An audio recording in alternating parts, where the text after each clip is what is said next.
Good news sa tanang magtutudlo. Adunay madawat nga cash incentive atol unya sa culmination sa Teachers Month celebration. Samtang nagkadiiyang kalihukan ang gipahigayon sa mga educators isip pagtimaan sa adlaw nga gipahinungod kanila. Ani ang report.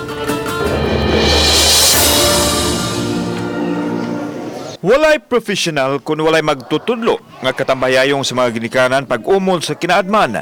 Busa giila kini pinaagi sa pagtimaan sa dakong natampo nila sa pagkatao sa matag usa.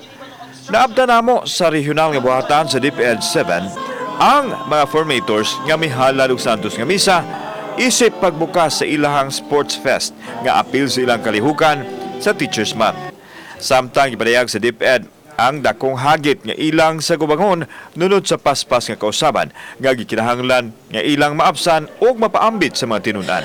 Ang pag-adapt sa ato mga teachers sa 21st century world nato karon that we are in a very globally competitive world and our teachers need to adapt to these changes. Gipahibaw usab sa PIO nga makadawat ang tanang magtutudlo og tag-usa ka libo ka pesos isip Teachers Month incentive.